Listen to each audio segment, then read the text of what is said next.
আসসালামু আলাইকুম এভরিওয়ান, আশা করছি সবাই ভালো আছেন। আজকে কচু দিয়ে নওলা মাছ দিয়ে রান্না করব। আজকে আমাদের বাড়ির কচু দিয়ে রান্না করব। এই তরকারিটা আমার আব্বা খুব পছন্দ করে। কচু, শাকসবজি এই সব কিছু আমার আব্বার খুব পছন্দ।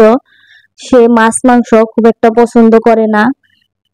আমার আব্বা কচু এতটাই পছন্দ করে যে এই গাছটা সে নিজে যত্ন করে লাগিয়েছিল, যাতে সে অনেক দিন ধরে খেতে পারে।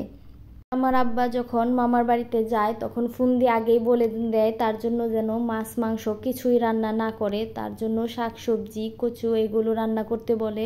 সে শাকসবজি খেতে খুব পছন্দ করে। কচু ভাজি, কচুর তরকারি, কচু পাতার ভর্তা এইসব জিনিস খুব পছন্দ করে, আমিও পছন্দ করি। আমার ছোট মামি কচু গাছটা দিয়েছিল, সেটা আব্বা অনেক যত্ন করে লাগিয়েছে, বাড়ির পিছনে অনেক বড় হয়েছে। সেই কচু দিয়েই আজকে মাছটা রান্না করছি। আমার আব্বা সব সময় আমার মায়ের হাতের রান্না খেতে বেশি পছন্দ করে। সে কোথাও দাওয়াতে গেলেও এসে বলে আমার মায়ের হাতের রান্নাটাই বেশি পছন্দ। আজকেও মাকেই রান্না করতে বলেছিল, কিন্তু আমি রান্না করছি, কারণ আমার আজকে ইচ্ছে করলো যে আব্বার পছন্দের এই জিনিসটা আজকে রান্না করি। আসলে যাদের বাবা মা বেঁচে আছে তারাই জানে বাবা মাকে শখ করে কিছু করে খাওয়াতে পারলে কতটা ভালো লাগে। রান্নাটা হয়তো মায়ের মতো ভালো হয় না, তারপরও চেষ্টা করি ভালো করার জন্য। মন চায় বাবা মাকে অনেক কিছুই করে খাওয়াই, কিন্তু অনেক কিছু করতে পারি না। আমার মা যেমন সব কিছুই রান্না করতে পারে, পিঠা থেকে শুরু করে সমস্ত জিনিস রান্না করতে পারে, আমি তেমনটা পারি না। কিন্তু যতটুকুই পারি তার মধ্য থেকেও চেষ্টা করি বাবা মাকে করে খাওয়ানোর জন্য। আমি এই রান্নাগুলো আমার মায়ের কাছ থেকেই শিখেছি, মায়ের মতো ভালো করে পারি না। মা যখন রান্না করতো একটু একটু দেখে দেখে শিখেছি।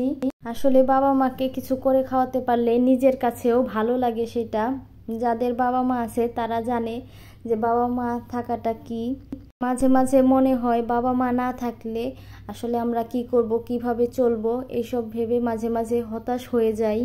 আমার বাবা মা আমাকে অনেক কষ্ট করে বড় করেছে, এই জন্য আমিও চেষ্টা করি বাবা মার জন্য একটু একটু করতে, বাবা মাকে একটু খুশি করতে। আজকে আমার আব্বার পছন্দের তরকারিটা রান্না করছি, নিজের কাছেই ভালো লাগছে, কারণ সে এই তরকারিটা খুব পছন্দ করে।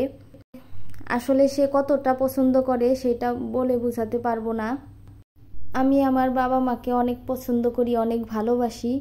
এই জন্য আমি সব সময় চাই তারা যেন সব সময় ভালো থাকে, খুশিতে থাকে। আজকে বাবা মাকে নিয়ে অনেক কথাই বললাম, বলতে বলতে রান্নাটা প্রায় শেষের দিকে। দেখুন রান্নাটা কতটা সুন্দর হয়েছে, কচুগুলো কতটা নরম হয়ে গিয়েছে। এই কচুটা একদম সার বিষ ছাড়া, এই কচুর মধ্যে কোনো রকম সার বিষ দেওয়া হয়নি, এই জন্য খুব কম সময়ে কচুটা গলে গিয়েছে। আমার এই ভিডিওটা কার কাছে কেমন লেগেছে কমেন্টের মাধ্যমে আমাকে জানাতে পারেন। আর আমার ভিডিওটা যদি কারো কাছে ভালো লাগে অবশ্যই একটা লাইক দিবেন। আর নতুন নতুন ভিডিও দেখার জন্য আমার চ্যানেলটাকে সাবস্ক্রাইব করবেন। আমার রান্নাটা প্রায় শেষের দিকে হয়ে এসেছে, এখন আমি এটা সার্ভ করব। দেখুন তরকারিটা কত সুন্দর হয়েছে, কতটা লোভনীয় হয়েছে। এইভাবে তরকারি রান্না করলে তো আমার কাছে খুব ভালো লাগে। কার কার কাছে ভালো লাগে আমাকে জানাতে পারেন। আমার ভিডিওটা দেখার জন্য সবাইকে অনেক অনেক ধন্যবাদ। সবাই ভালো থাকবেন, সুস্থ থাকবেন। আল্লাহ হাফেজ।